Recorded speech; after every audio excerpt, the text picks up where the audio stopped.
sejam bem-vindos ao Nervos Entrevista. Eu sou a Nayara Renault e esta é a 14ª edição do nosso podcast do site Nervos, que está muito chique hoje. Não apenas porque, mais uma vez, vamos destacar 2 estreias desta semana, e não somente porque, de novo, estamos internacionais e vamos conversar com os diretores cubanos Rodrigo e Sebastián Bariuso sobre o filme O Tradutor, além do cineasta brasileiro Carlos Gerbasi sobre a produção nacional Bio, Construindo uma Vida. Mas também porque o nosso modesto podcast terá a presença ilustre de Rodrigo Santoro, falando sobre sua experiência ao dar vida a esse tal tradutor, como você ouve no trechinho do trailer, antes de saber mais detalhes. ¿La carta decía algo más? No, solo una dirección. Están aquí para traducir. ¿Traducir a quién? Para los pacientes de Chernobyl.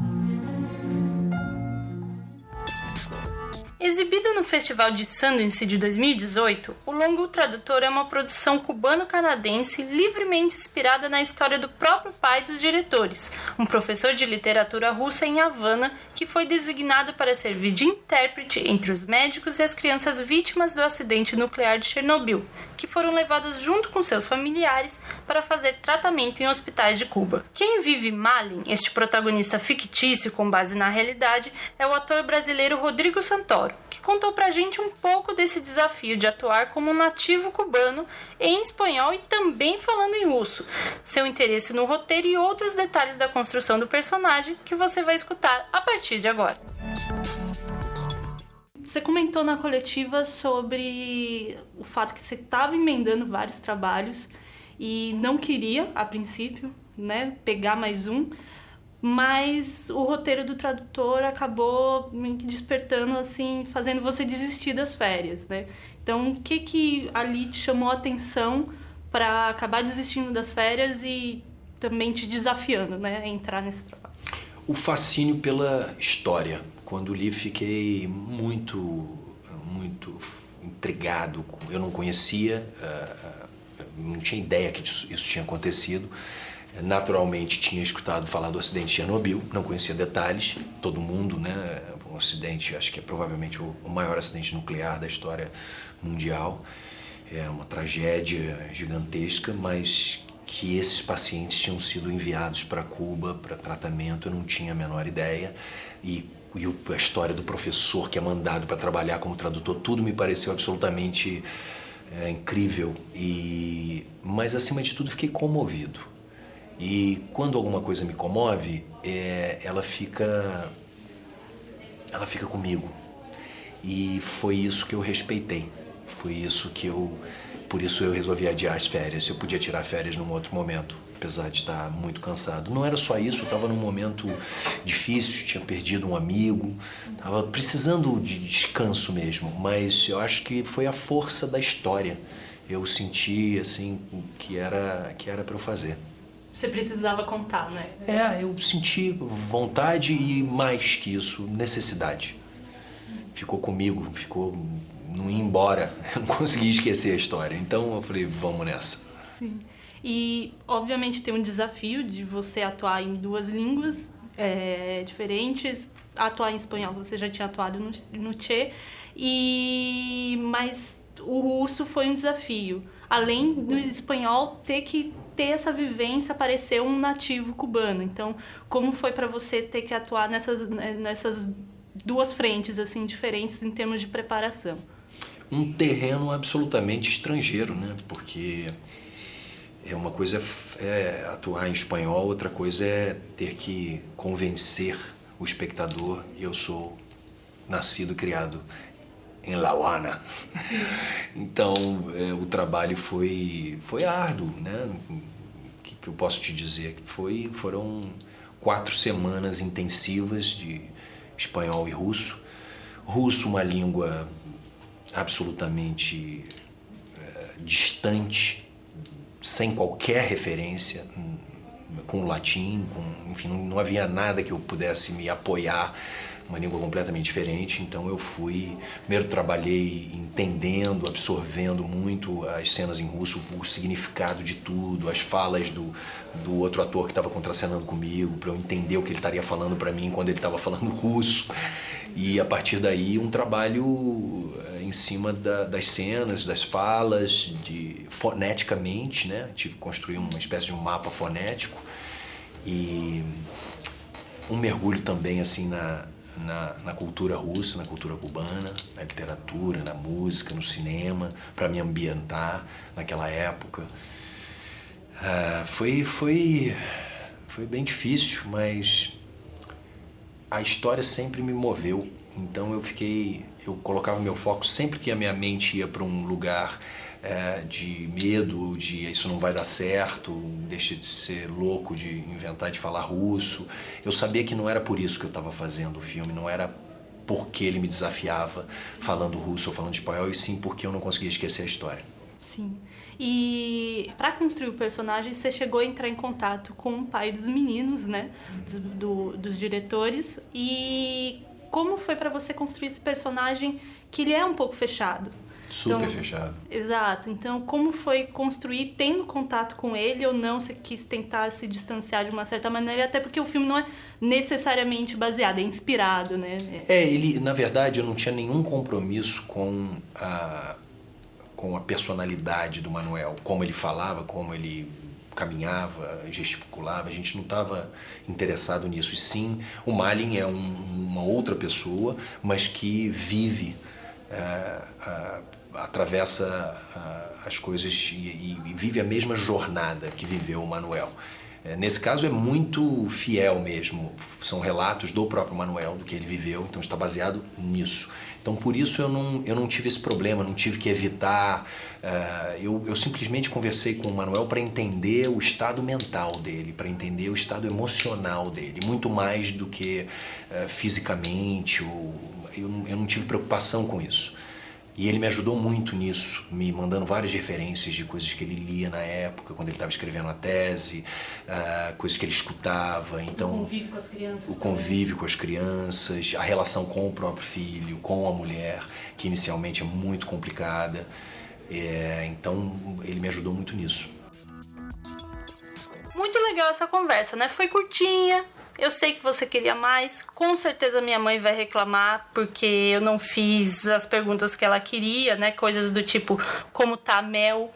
Como tá a filha? Porque minha mãe é dessas, assim, íntima. Eu saio, vou pra uma coletiva de imprensa, ela fala, manda um beijo pro Chay, manda um beijo pro Murilo e pra Débora. E é porque ela faz amizade, assim, 5 minutos no ônibus, na fila do banco, nem parece que a tímida aqui é filha dela. Mas, enfim, depois de toda essa divagação, fica aqui um beijo pra minha mãe, Dona Nancy, mas vamos voltar a falar do filme, né, o tradutor. Porque também entrevistamos os irmãos Rodrigo e Sebastián Barriuso, diretores do longa, que comentaram sobre o processo de ficcionalizar uma história tão próxima deles, o paralelo com a situação de Cuba naquele final dos anos 80 e como foi a escolha do elenco para a produção. Mas já aviso que eles falaram mais em espanhol do que em portunhol. Então, se você não conseguir entender alguma coisa, prometo que o mais breve possível tem a transcrição em português dessa entrevista lá no site www.nervos.com.br. É porque as coisas estão bem corridas, já atrasamos esse podcast, peço desculpas, mas vai estar lá logo logo para você acompanhar enquanto ouve a nossa conversa que começa neste momento. Como foi para vocês, assim, o primeiro longa de vocês, né? Tanto de um quanto de outro? O Sebastián é produtor, o Rodrigo fez curtas, e como foi vocês se juntarem para ficcionalizar a história do pai de vocês? El proceso de ficcionalización de la película siempre es complicado, ¿no? Pero siempre comentamos que hay un número de sucesos que simplificaron un poco esta operación. Una de ellas es que nuestros padres no son figuras públicas, entonces no tenemos un compromiso con la caracterización de alguien que ya el público conoce. Otro elemento es que cuando la historia toma lugar nosotros éramos muy chicos, entonces no tenemos el apego emocional excesivo de estar contando una historia que forma gran parte de nuestras vidas, sino que tenemos la oportunidad de distanciarnos un poco de la historia. Y por último, pues estamos contando una historia que, a pesar de que éramos chicos cuando ocurre, pues forma parte del conocimiento popular cubano, de cierta manera, ¿no? Todo el mundo creció oyendo hablar de los niños de Chernobyl que llegaron a Cuba, aunque no se conocen necesariamente los detalles de esta misión humanitaria, como el número de pacientes que vinieron. Sí, uno recuerda que estos niños llegaron a Cuba a finales de los 80, que estuvieron a través de los 90, uno recuerda la crisis económica que vino a raíz de la caída del campo socialista. Entonces, pues teníamos muchos elementos para informarnos y nos rodeamos de personas además que contribuyeron mucho a este proceso. Sim, sim.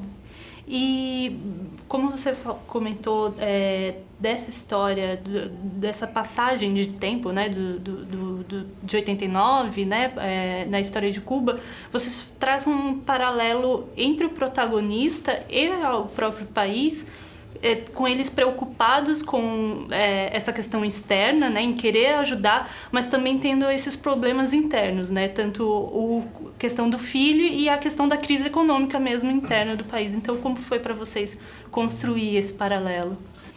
La intención fue apoyar la historia de Malin, apoyar el conflicto interno de Malin con la situación política del momento. Entonces, por eso fue que ficcionalizamos el momento histórico en que la historia ocurre. La historia realmente ocurrió en el año 88, decidimos usarla en el año 89 para tener ventajas sobre la caída del muro de Berlín, sobre la visita de Gorbachev a Cuba, sobre el inicio del periodo especial.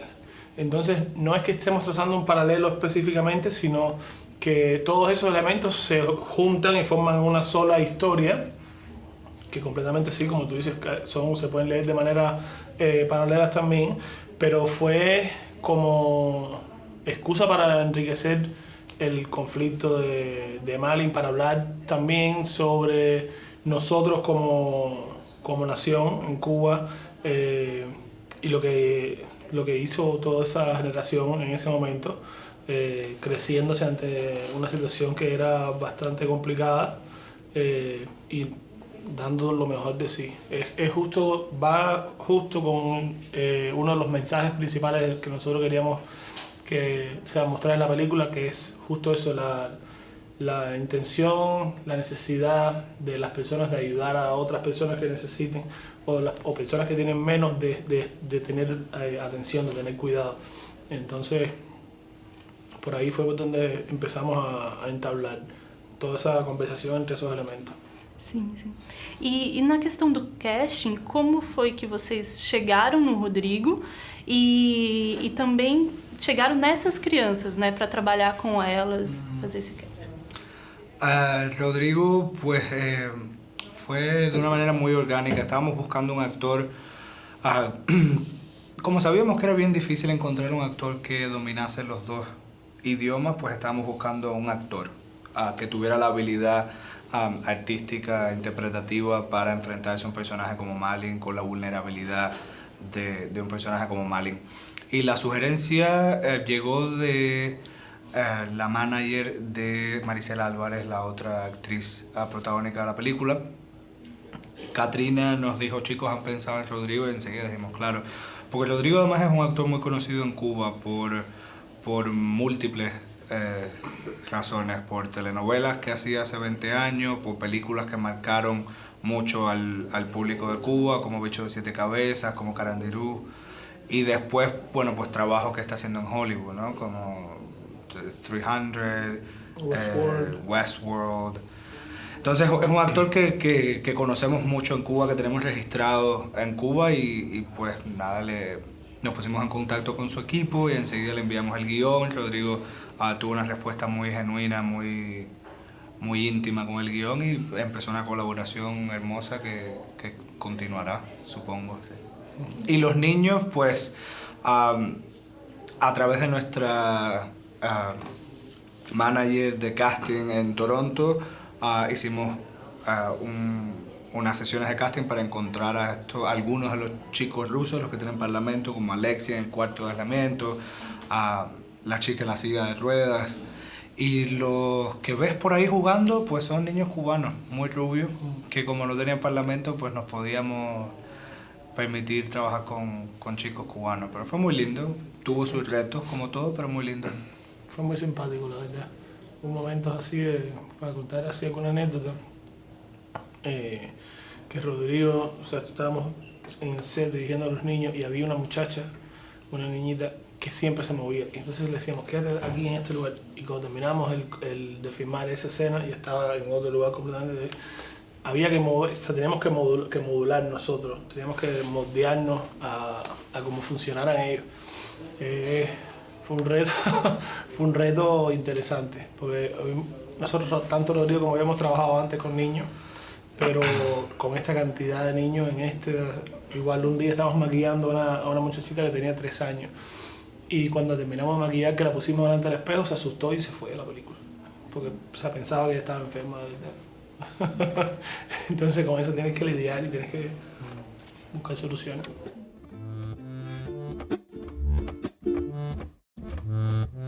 E se você não é novo por aqui, sabe que ainda tem o Conexões Nervosas, nosso quadro de recomendações em que os próprios artistas falam de obras relacionadas ao seu trabalho. O Sebastián Barrios e o Rodrigo Santoro deixaram suas dicas por aqui. Então, se você curtiu o Tradutor, também pode gostar. Hay muchos elementos, o sea, nosotros, por ejemplo, pensamos en La vida es bella, por ejemplo, de Roberto Benigni, en Cinema Paradiso también. O sea, hay un montón de películas que no necesariamente son sobre niños con cáncer o sobreviviendo a un accidente nuclear, sino sobre la relación entre... Familiar. O sea, sí, la relación que tú creas con los niños y bajo qué pretexto. En el caso de Roberto Benigni, por ejemplo, el hecho de la vulnerabilidad, de la fragilidad de los elementos, la fragilidad de la vida, la fragilidad del momento. Que estás bien hoy, mañana estás en una situación en la que no te esperas. O sea, que nunca pienses que las cosas, que lo que tienes está ahí, porque todo puede cambiar en un momento. Entonces hay un montón de obras que tratan de eso, la verdad. Eu tenho um filme que eu acabei de ver que tá na minha cabeça. Eu vou falar dele, mas ele não é relacionado ao tradutor. Chama Cafarnaum, filme libanês, Nadine Lebach, que é um soco no estômago. Foi um filme que eu vi outro dia, então eu tô com ele muito fresco na cabeça, por isso eu recomendo. Mas tem até a relação das crianças, né? Também Tem, um pouco. olha aí, tem.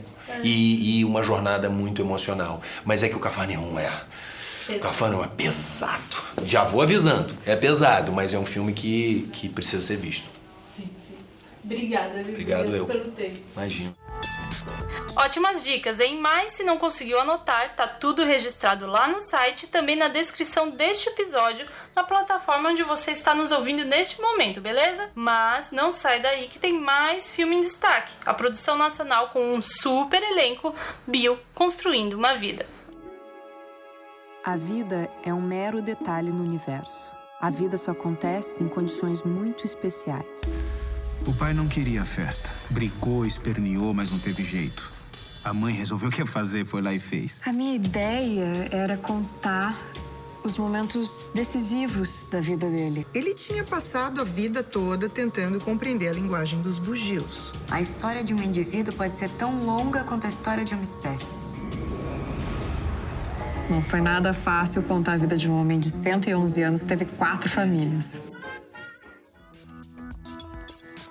O longa gaúcho Bill, Construindo uma Vida, recebeu 3 prêmios no Festival de Gramado de 2017, incluindo o de melhor filme pelo júri popular e o Kikit especial pela direção dos atores. São nada menos do que 39 pessoas neste elenco, que tem nomes como Maria Fernanda Cândido, Marco Rica, Tainá Miller, Werner Schunemann, Sharon Menezes, Rosane Mulholland, Bruno Torres e muito mais. Eles dão vida aos personagens que falam ainda no calor dos acontecimentos sobre um cientista que viveu por mais de 110 anos, um protagonista que o público não vê, mas ouve os relatos nesta ficção biográfica em forma de documentário. O cineasta Carlos Gerbasi falou do processo de concepção deste roteiro, seu trabalho para dirigir atores, atrizes de bagagens tão diversas e muito mais que você escuta a seguir. Você comentou, Gerbasi, no debate que veio primeiro a ideia da estrutura do filme do que necessariamente a imagem desse personagem. Então, para você, como foi esse processo de criação do roteiro, assim, e dessa ideia, né? Bom, às vezes é difícil a gente separar a estrutura do personagem da trama. Essas coisas estão todas interligadas, né? Mas nesse filme, realmente, a concepção geral do filme é da estrutura de um documentário de entrevistas, né? Eu lembrava sempre dos filmes do Eduardo Coutinho, que eu adoro, e eu sempre fico muito surpreso com o grau de emotividade que ele arranca das seus entrevistados, né? E eu pensei, eu queria ser o Coutinho, entendeu? Mas eu sou um ficcionista, então eu vou escrever as respostas e tentar fazer com que elas sejam emocionantes. Então isso estava mais ou menos na minha cabeça, e também estava a ideia de fazer um filme que se passasse durante um longo tempo, né? Que na ficção, só quando tu tem um grande orçamento, tu pode trabalhar com longos tempos. Sim. Porque implica sair da tua época, e a arte fica difícil, os figurinos, né, os negócios todos, etc. Mas como é um filme de entrevistas, e eu sabia que o plano era fechadinho mesmo, a arte vai se virar para botar ali, naqueles metros atrás do personagem. E depois, claro, teve as cenas também que a gente acrescentou, as entrevistas, etc. De qualquer maneira, era um pouco essa brincadeira, sabe, de usar o documentário para fazer um filme com muitos personagens, que se passasse em longo tempo, mas que tivesse baixo custo. Sim. E que fosse todo feito em estúdio, né?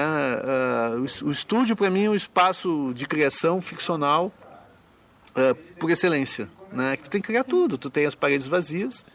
E aí a parceria que a gente montou para fazer esse filme foi muito decisiva. O Bernardo Zorteia na arte, o Bruno... O Bruno Polidoro na fotografia, a produção da Lully, o som da Bunker, que é associado ao filme, foram fazendo o filme crescer. Tá, mas tu perguntou do roteiro. O roteiro, então, é uma combinação da estrutura, né, dessa estrutura de documentário, com um personagem. Que aí veio a ideia desse personagem decisivo, o personagem principal, não aparecer. Também é uma espécie de brincadeira com coisas que a literatura faz, com o teatro faz, Esperando Godot, né? Esperando Godot é uma peça sobre um cara que não chega. E no filme o cara não aparece, né? Isso me proporcionou uma brincadeira com os diversos momentos decisivos da vida dele. Aí eu pensei assim, não, eu vou para as partes da vida que são decisivas, né? Os pontos em que a coisa se define, digamos assim. E aí vieram as diversas historinhas, né? E eu fui montando essas historinhas, aí veio a história da biologia, o que ele é na vida, o que ele vai na vida, é jogador de futebol, é um médico, não, é um biólogo, que é um pouco...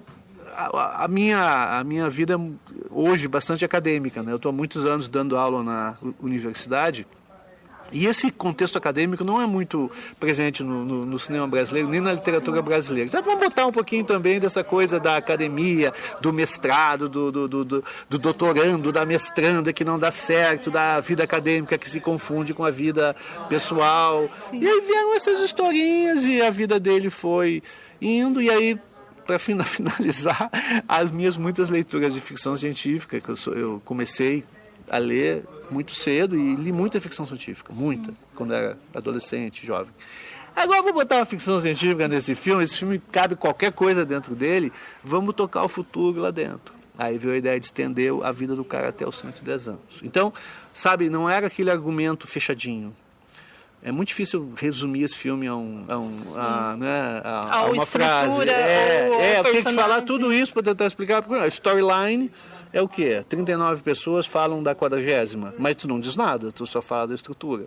E quem é esse cara? Esse cara é uma incógnita, porque ele não aparece. Ele é muito comum, porque as coisas que acontecem com ele são mais ou menos comuns, forma família, desforma, trai, é traído, tenta se dar bem na profissão, consegue até certo ponto, depois não consegue, e como é que são os filhos, como é que são os netos. Uma vida comum, ao mesmo tempo uma vida extraordinária, porque ele era um grande cientista e ele estava preocupado com a linguagem.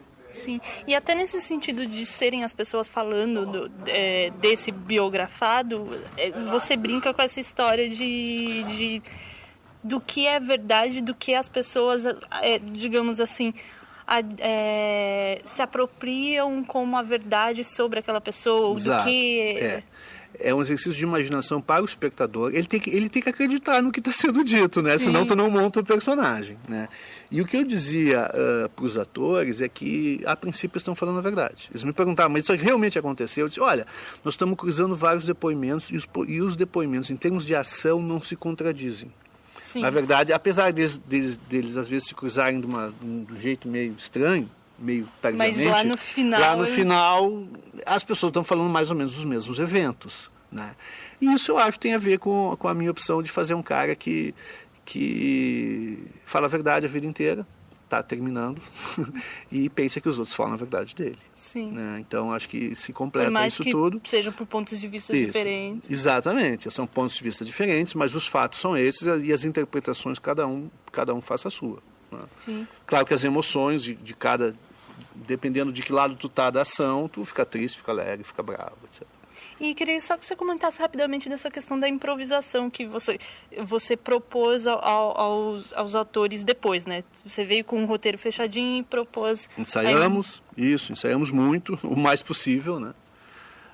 Individualmente, às vezes em grupo, em trios, em duplas. Mas depois isso foi o que eu falei da dica do João Jardim, né? Deixa espaço para eles falar, deixa eles também falarem, né? E foi o que a gente fez, e isso funcionou muito bem em algumas cenas. Em outras cenas praticamente não foi preciso fazer improvisação, porque geralmente os atores mais experientes, quando eles vão improvisar, eles improvisam muito parecido com o que eles já introjetaram da fala. Agora, os mais jovens, os menos experientes, as crianças, então, muitas das falas são das improvisações, porque aí vem mais natural, etc. Então, é um exercício aí de montagem. E o Gerbasi também deixou dicas bem interessantes no nosso Conexões Nervosas. Então, se você gostou do filme Bill, também pode curtir. Eu brinco que nesse filme, eu como diretor, sou um cruzamento de Eduardo Coutinho e David Lynch. Então, digamos que os admiradores de Eduardo Coutinho e de David Lynch, se pudessem se fundir num só, viriam assistir o Bill, porque o Bill tem muito dessa coisa do documentário realista, mas tem uma inspiração, tem uma coisa ficcional, tem uma coisa um pouco surrealista que eu gosto muito na fotografia, né, que faz o filme fugir do realismo como o David Lynch faz tão bem. E já que tu me perguntou de séries, eu tenho trabalhado muito até na universidade com o estudo dos narradores. E uma série que eu adoro é The Affair, porque The Affair é um exercício de roteiro em que a história é contada com pontos de vista diferentes e esses pontos de vista mudam a trama, inclusive. É um filme assim que também exige bastante do espectador, porque... mas eu já vi, aconteceu assim, agora ele está me dizendo que aconteceu assado, né? Nesse sentido é muito diferente do Bill, porque o Bill, a princípio, as pessoas estão falando a verdade. Mas o The Affair é realmente um exercício de roteiro muito legal. Beleza, obrigada, tá? Obrigada pelo tempinho aqui, disponibilidade. Não, imagina eu que agradeço. E assim chega ao fim esse Nervos Entrevista de número 14, pra lá de especial, destacando os filmes O Tradutor e Bill Construindo uma Vida. Os dois estrearam nesta quinta, 4 de abril, e estão em cartaz pelo Brasil, sendo distribuídos pela Galeria, no caso do Tradutor, e pela Bretz Filmes, no caso do Bill. Então confira a programação nos cinemas perto da sua casa. Outra coisa que você pode checar são as nossas edições anteriores do nosso podcast, com entrevistas sobre outros lançamentos, em geral, sempre do cinema nacional. Hoje foi uma sessão muito bem-vinda, diga-se de passagem. Nós estamos no SoundCloud, Google Podcasts, Spotify, no seu feed ou disponível para download lá no Nervos, onde você encontra ainda mais conteúdo sobre cinema, TV, música, enfim, cultura no geral. Acessem nervos.com.br. Se gostou, curte e compartilha. Se viu onde o nosso podcast pode melhorar, comenta ou escreve para o Nervos Site, tudo junto, nervossite@gmail.com, pois queremos atender bem para atender sempre, combinado? Na próxima semana tem mais, espero que sem atrasos, mas é outra entrevista muito boa que vocês não podem perder. Fiquem ligados, ok? Obrigada pela audiência e até a próxima!